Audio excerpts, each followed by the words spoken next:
Barakatah Yahweh. Barakatah Yahweh. Barakatah Yahweh Shah. Thou art an holy people unto the Lord thy God. The Lord thy God hath chosen thee to be a special people unto himself, above all people that are upon the face of the earth.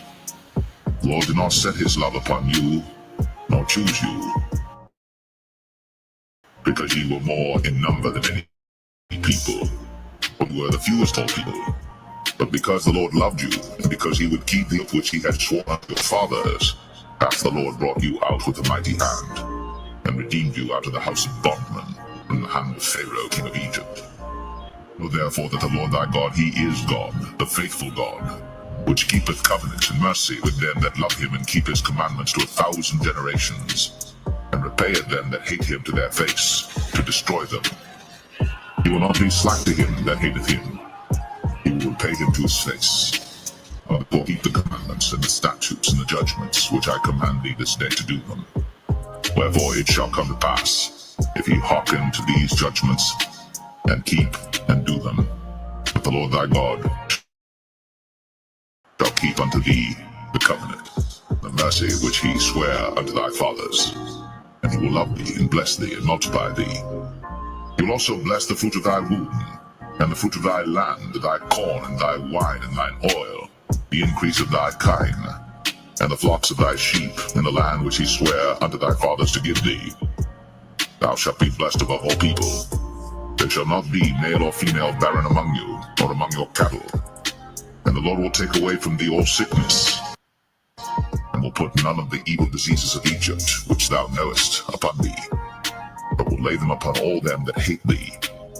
And thou shalt consume all the people which the Lord thy God shall deliver thee. Thine eye shall have no pity upon them, neither shalt thou serve their gods, but I will be a snare unto thee.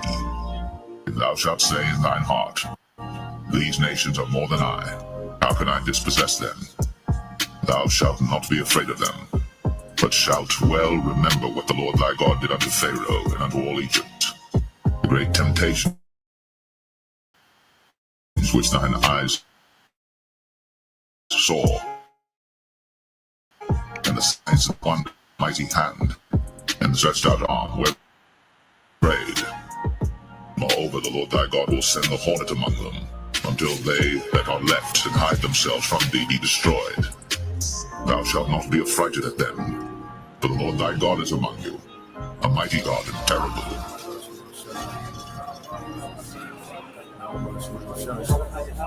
Barakatah Yahweh Shah. Barakatah Yahweh. Barakatah Yahweh. Barakatah Yahweh Shah.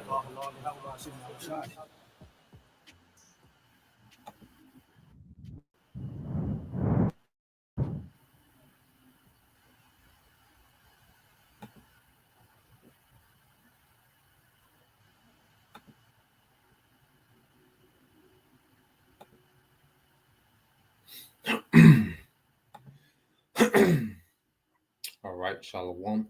First and foremost, I would like to give all praise and glory unto Yahweh, Bahashem, Yahweh Shai, Bahashem, Rakakwadash.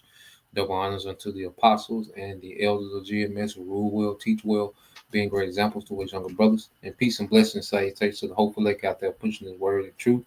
And in sincerity across the four winds, in the name of Yahweh, Bahashem, Yahweh Shai, pushing to get up out of here. Shalom to the hopeful lake, the believers, the listeners who have came back to the obedience of the scriptures through faith in Yahweh Bashem Al Shai. All right. And what I want to get into today, is a continuation in the book of 2 Samuel, the 8th chapter. All right. King David's, triumph and Israelite supremacy. Okay. And what we have to understand is the house of David has been raised up in this time. All right. Because the Lord has been established true Israelite supremacy in the earth. Okay. Not Israeli supremacy, not American supremacy. Okay. The supremacy of this beast system. Okay, that's what's established now. But true Israelite supremacy by the real Israelites. And when we read 2 Samuel, the 8th chapter, all right, we get a glimpse, okay, of how the Lord, used King David to triumph over the heathen. Okay, and this is what's going to happen again through Yahweh Shai. So we're going to read these accounts and we're going to tie it into prophecy of what's to come in this time, all right, pertaining to Israelite supremacy. Okay, but this is what King David and King Solomon had over the heathen was true Israelite supremacy. All right, we're gonna get that word supremacy. Okay, when we segue into the prophecy. Now, this is the book of 2 Samuel 8:1, and it says, and after, all right, and after this, it came to pass that David smote the Philistines and subdued them, and David took Meth Gamah out of the hand of the Philistines, and he smote Moab and measured them with a line, casting them down to the ground, even with 2 lines measured, he put to death, and with one full line to keep alive. And so the Moabites became David's servants and brought gifts. Okay, so King David, he did population, he did execution. All right, population control on the Moabite men. Okay, he would measure off 2 lines, okay, to be executed and keep one full line, all right, to be his servants. Okay, it said David smote also had a Dazer, all right, the son of Rehob, king of Zobah, as he went to recover his border at the river Euphrates. Okay, so we're going to see King David just go on a run, and this is all right power. Okay, this is when you have raw power, when you're able to execute judgment, okay, on the heathen, okay, with no repercussions. Okay, that's when you have supremacy. See, we're not in the power. They try to say we're extremists and we black supremacy. We don't have authority to execute, all right, any supremacy in the earth. Okay, Esau does. He has the authority to execute supremacy in the earth. Okay, he can do an airstrike at will and just say it was a terrorist in the vicinity, and he can go unchecked. Okay, we don't have that authority. What we're seeing, King David, he's executing Israelite supremacy in the earth, man, and he's making statements amongst these heathens, man. Okay, and this is what we're tapping back into, man. Okay, this is verse 4. It says, and David took from him 1,000 chariots and 700 horsemen and 20,000 footmen, and David hauled all the chariot horses, but reserved, all right, of them for 100 chariots. And when the Syrians of Damascus came to secure, so another heathen was coming to help, all right, this heathen king Hadazar, all right, king of Zabah, David slew of the Syrians 20,000 men. Then David put garrisons in Syria of Damascus, and the Syrians became servants of David and brought gifts and tribute. And the Lord Yahweh Bashem Al Shah preserved David whithersoever he went. All right, so King David and the armies of Israel, they was having their way out here, man. Okay, they didn't have to check in to the UN, and, all right, they didn't have to come to no summit, and you know, they didn't have to get the approval. All right, they didn't have to get approval rating of the masses. No, they had their way out here. All right, and this was all in righteousness, man, and the Lord was with it, and King David was preserved whithersoever he went. Okay, and it says, and David took the shields of gold that were on the servants of Hadazer and brought them to Jerusalem, and from Betah and from Baratha, cities of Hadazar, King David took exceeding much brass. He was just spoiling the earth, man, spoiling these heathens, man. Our resources began to flow unto King David. Okay, it says, when Toah, king of Hamath, heard that David had smitten all the host of Hadad Ezer, then Toah sent Jerome, his son, unto King David. Now, I want to hold it there because what we just seen, all right, what we just read, okay, was King David, go on a campaign, and the Lord was with him, and he was just conquering heathens, man. All right, and how was Shah? He's coming to do that on a large scale, man. Okay, let's go here. What's the prophecy concerning Yahweh Shah? All right, when you go to Revelation, okay, chapter 19, okay, and verse 2, it says, for true and righteous are his judgments, for he hath judged the great whore, which did corrupt the earth with her fornication, and have avenged the blood of his servants at her hand, which this is a miracle. Okay, Yahweh Shah is coming back, to make America a desert. See, there's great judgment coming to America. He's going to judge the earth, but there's going to be great judgment that's going to come to America, man. You see, Yahweh Shai is coming to subdue the nation, to judge the nations, man. And we're going to get back into that Revelation 19. I want to go here, Revelation 6, okay, and 2. It says, and I saw and behold a white horse, and this is that chariot that Yahweh Shai is going to be on. And he that sat on him had a bow and a crown, which means that for war. Okay, the bow represents war, and the crown is authority. All right, and then he is Yahweh Shai. It said, and the crown was given unto him, and it was given unto him by the Father. The authority that Yahweh Shai is coming with, he's bringing the authority that he was given by the Father. And he went forth conquering and to conquer. Okay, and we just read about King David. King David went forth conquering and to conquer. Well, Yahweh Shai is coming to do that, man. Except on a much massive scale, much more massive scale. Okay, and with much more power. Okay, so you go back to Revelation 19, verse 11. All right, it's Revelation 19:11. It says, and I saw heaven open, and behold, a white horse. You see that? That same chariot. And he that sat upon him, Yahweh Shai, was called faithful and true. And in righteousness he doth judge and make war. Okay, we just read King David went and made war and he triumphed.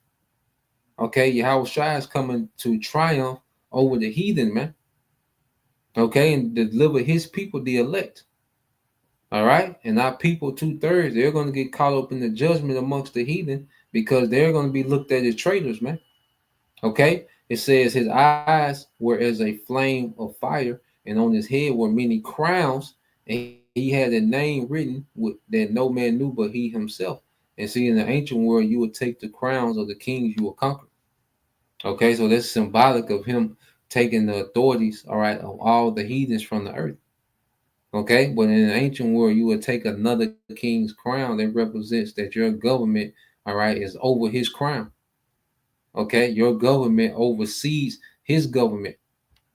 Okay, verse 13, and he was clothed with a vesture dipped in blood, and his name is called the Word of the Most High. And the armies which were in heaven followed him upon white horses, clothed in fine linen, white and clean. Now he's not going to have actual blood on his garment, but that's symbolic of a slaughter that he's bringing with him. Okay, and the heaven, all right, the armies, all right, which were in heaven follow him as the chariots, the rest of the angels. Okay, and out of his mouth go up a sharp sword, which is going to be the laser that fire from the chariot. You know, that fire from another world, a different type of heat that this earth can't produce. Man can't produce the heat that Yahweh Shai and the angels are coming with, man. Okay, it says that with it he should smite the nations and rule them with the rod of iron, and he treaded the winepress of the fierceness of the wrath of the almighty power. So Yahweh Shai is coming to triumph, just as King David, okay, did in his day. Okay, verse 16, and he had on his vesture and on his thigh a name written, King of Kings and Lord of Lords. Okay, and that's the title, all right, of Yahweh Shai. Okay, you see King of Kings, and all this is in all caps. Okay, he's going to be the top authority in the earth. Okay, you see, he's going to oversee all authority in the earth, man. Okay, and this is what he's coming to do, but he's coming to smite these nations, man. See, Christianity doesn't deal with this narrative, man. Christianity is far left when it comes to the scriptures, man. Okay, they have no clue what's really going on and what's about to happen, man. Okay, but what we're finna see is Israelite supremacy, okay, be established in the earth. Okay, which let's get that word supremacy, then we'll get some more prophecy. All right, let's go here to let's go here.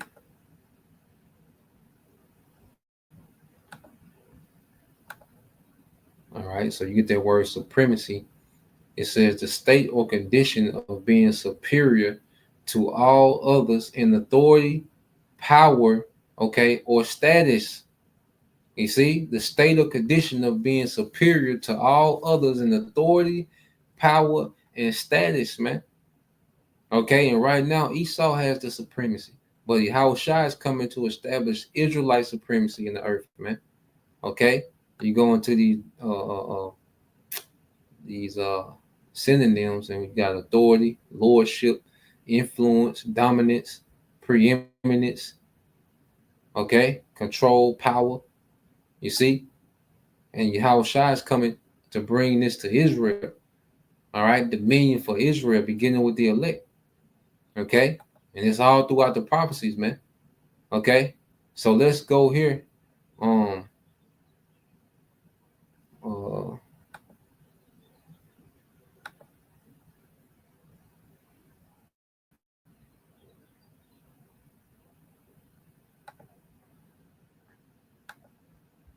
let's go here to the book of Daniel.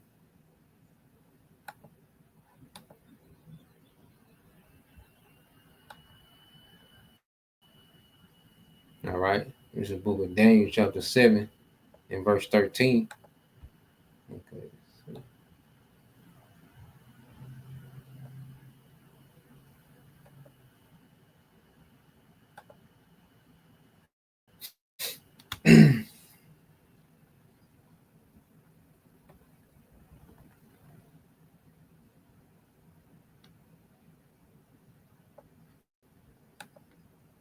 All right, this is the book of Daniel, chapter 7, verse 13. It says, I saw in the night visions, and behold, one like the Son of Man came with the clouds of heaven and came to the Ancient of Days, and they brought him near before him.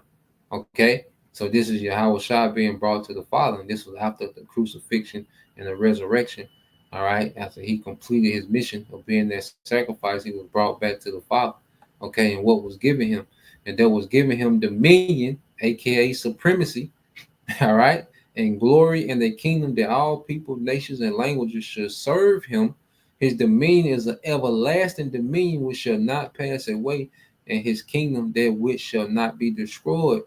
Okay, and this is going to fulfill the promise that was told to King David, that he will have a son, all right, who will have an everlasting kingdom, and that was going to be Yahweh Shai. King Solomon had a prelude, but Yahweh Shai is going to be the fulfillment. Okay, so Heavenly Father has given Yahweh Shai supremacy, okay, over all the heathen, going back even to the beginning. All right, we always got to go to it. Psalms 2. All right, the Heavenly Father gave Yahweh Shai the supremacy in the beginning. He just had to earn it. And we're earning to be joint heirs of that supremacy, man. Psalms 2 and 7. And it says, I will declare the decree. The Lord hath said unto me, Thou art my son, this day have I begotten thee.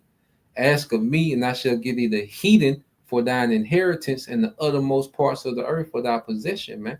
Okay, so when the Heavenly Father brought forth Yahweh Shai, he spoke him into existence. He gave him supremacy from the beginning. Okay, well, we know, all right, we failed.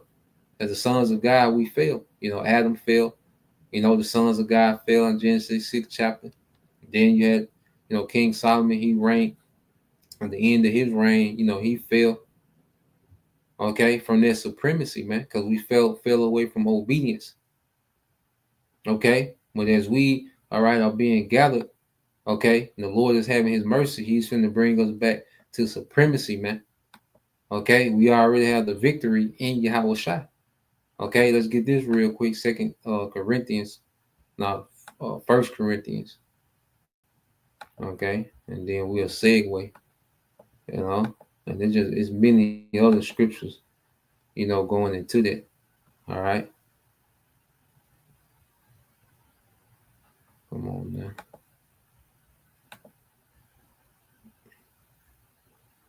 All right. First Corinthians 15. Okay, and 47. It says, But thanks be to the Most High, which gives us the victory through our Lord Yahweh Shai of Mashiach, man. And we have victory over these heathens, man. You know, Yahweh Shai is coming to wage war. And ultimately, before we get, you know, the physical victory over the heathen, all right, we're getting a spiritual victory, you know, and that's mainly overcoming ourselves, that old man. You know, through Yahweh Shai, we have victory over the old man. And ultimately, we're going to have victory in the earth over these heathen, man. You know, that's why Apostle Paul exhorts us to do what? Therefore, my beloved brethren, be ye steadfast, unmovable, always abounding in the work of the Lord, for as much as you know that your labor is not in vain in the Lord. Okay? So we in a time now to tap in because the victory is at hand. We're dead to this world. This world is already conquered. Yahweh Shai has already conquered this world, man. Okay? He's just coming to claim his throne. He's coming to run through the heathen. The dominion's already given to Yahweh Shai. There ain't gonna be no back and forth when Yahweh Shai come. He's gonna run through the heathen and establish his dominion, his supremacy in the earth, man. And Lord will join heirs to that, man. Okay, let's get this real quick in Jeremiah, and then we'll segue back. All right, this is the book of Jeremiah, chapter 30, and verse 16. It says, therefore, all that devour thee shall be devoured, and all thine adversaries, every one of them, shall go into captivity, and they that spoil thee shall be a spoil, and all that prey upon thee will I give for a prey, man. Okay? So the Lord is getting ready to put all these heathens in captivity under Israel, man. Okay, beginning with Esau, Edom. Okay, who's going to be the tail of captivity? He's going to be the bottom heathen in captivity, man, for the 1,000 years, and he's going to be done away with. Okay, and just as these heathens have spoiled us, we're going to spoil the earth, man. All wealth is going to flow, all right, to Israel, just like during the time of King David and King Solomon. All the wealth, flowed to them. All right, as you see, King David was conquering these heathens, and they would bring gifts. Under the time of King Solomon, what did they do? They brought gifts. Okay, and we're finna run that back, man. It's gonna be forever. Okay, it said, for I will restore health unto thee, and I will heal thee of thy wounds, said the Lord Yahweh by Shema Shai, because they called thee an outcast, saying, this is Zion, who no man seeketh after. Okay, and we begun the healing process in Yahweh Shai, man. Getting back to, this ruling class mentality, man. From a slave mentality, all right, to a ruling class mentality. It's the healing process that we're going through, man. From a mindset of darkness to a mindset of light, righteousness, man. Okay, this is what the Lord, all right, is doing real time now, and Yahweh Shai is going to complete that healing in his return. Okay, so while these heathens are being, all right, subdued and conquered, all right, the Lord is going to complete, okay, our healing process. We're going to be perfected in those chariots, man. You see? So let's go back to 2 Samuel. Okay, we got a major triumph to come, man. And these devils, they celebrated, our triumph. Okay, they celebrated our triumph. We call it the Ark of Titus. Okay, I think it's called the Ark of Titus when the Romans took us down. And there was a triumph for these devils, man. I'll pull it up real quick.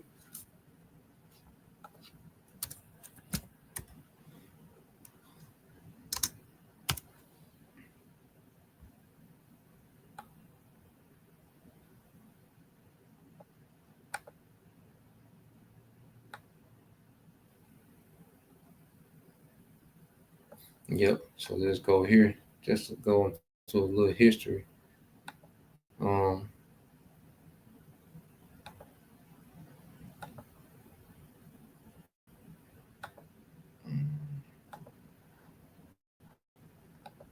let's go here to the Ark of Titus.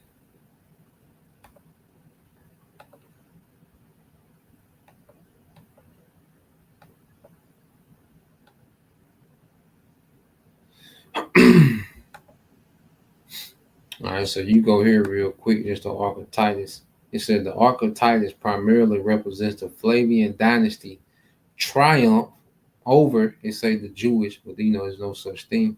All right, but over the Israelite rebellion in Judea and defecation of Emperor Titus. It was built by Emperor Domitian in honor of his deceased brother Titus after his apotheosis and to commemorate the victory in, all right, what they call the Jewish war, all right, what they call the Roman Jewish wars, all right, well, there was the Roman, all right, and Israelite wars, okay, ultimately the Roman and then the kingdom of Judah, all right, Benjamin, Judah, and Levi.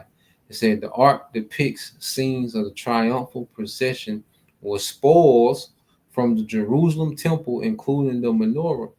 Okay, so these devils had a triumph, over us. They celebrated their triumph over us, man.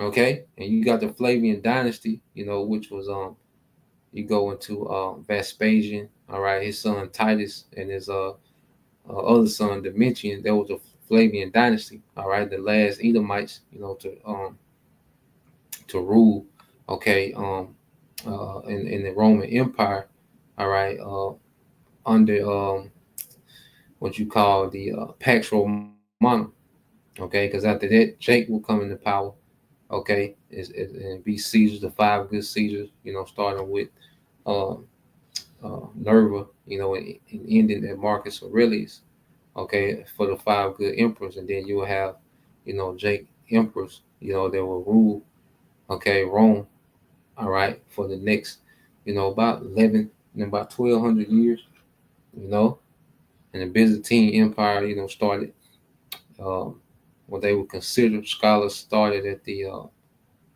the 330, 340 BC era or AD era, you know. But these devils is going back to the point. These devils celebrated, the triumph they had over Jerusalem, destroying the temple. Okay, but we're finna triumph over all the heathens, including, all right, Esau, Edom. Okay, now let's go back here to Second Samuel. All right, Second Samuel 8. All right, and all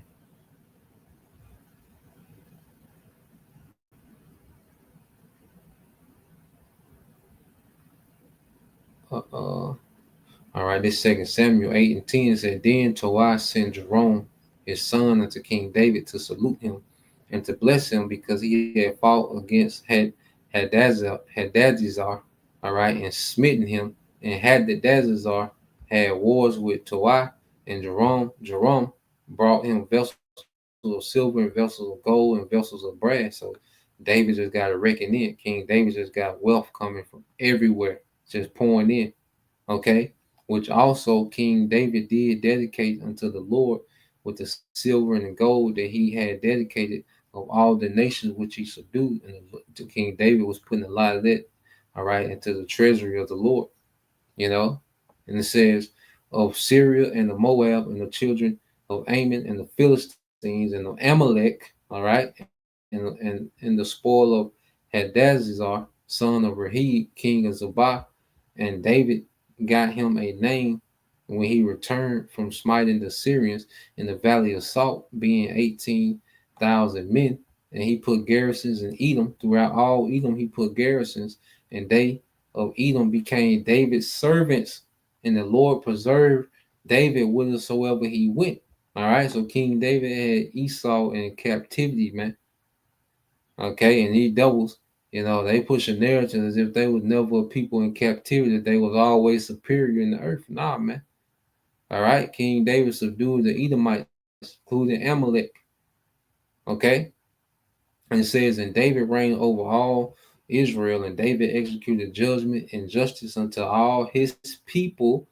And Joab, the son of Jeriah, was over the host, and Jehoshaphat, the son of Ahilud, was recorder, and Zadok, the son of Ahitub, and Ahimelech, the son of Abiathar, all right, were the priests, and Sariah was the scribe, and Benaniah, the son of Jehoiada, all right, was over both the Cherethites and the Pelethites, and David's son were chief, all right, rulers. Okay, you see that? So his sons, were princes in the land. Okay, and Israelite supremacy. All right, that was true time of Israelite supremacy, and we getting back to that. And it said King David, executed judgment and justice unto all his people. Well, what is Yahweh Shai coming to do? Psalm 72. Okay, We get that in Psalm 23. All right, Psalm 72:1, it says, Give thy king thy judgments, O power, and thy righteousness unto the king's son. Okay, it says a song for Solomon, but in the spirit, who is it for? Okay, it said, He shall judge thy people with righteousness, and thy poor with judgment. The mountains shall bring peace to the hill, to the people, which is the mountains, the governments of Israel.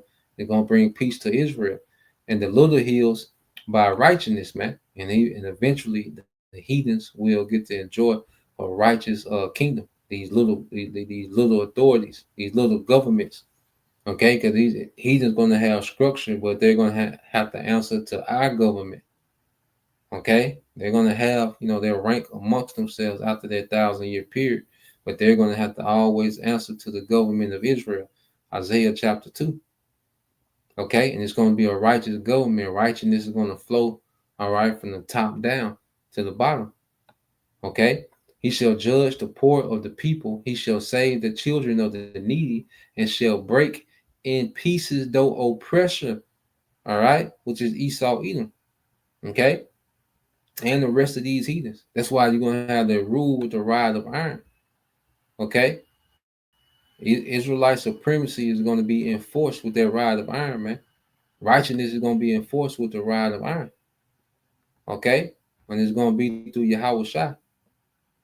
So we seen King David given the authority to execute justice and judgment in the earth, where there's a son, okay, that will come from the line of King David that's prophesied to do that again, except it's going to be forever, okay?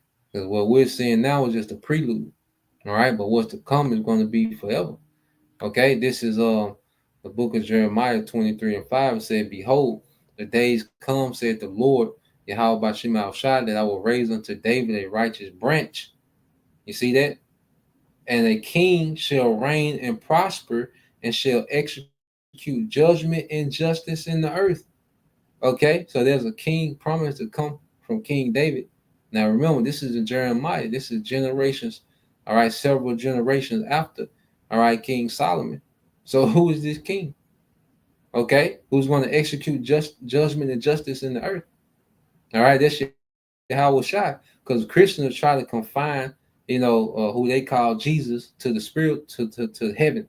Like he's not going to come and get the earth together, man. They try to make it seem you have to die and go to the heaven to see him, and that's the only access you can know. He's going to come here and establish a righteous kingdom here, okay, forever. You see, it says in his days, Judah shall be saved, the southern kingdom, and Israel, the northern kingdom, shall dwell safely. And this is his name whereby he shall be called, the Lord Yahweh Bashim al-Shai, our righteousness. Okay, you see. So Yahweh Shai is coming to do what King David done on a much larger scale, and he's going to showcase way more power. Okay, so this is where we at. Lord will, you brothers, and you sisters, we're edified. So Lord will, we keep continuing on. All right, in the book of 2 Samuel, and go on into Kings as well. So that was the point. All right, till next time, say Shalom. Kwam Yashala, Abab, Abal, Soon, Shalom.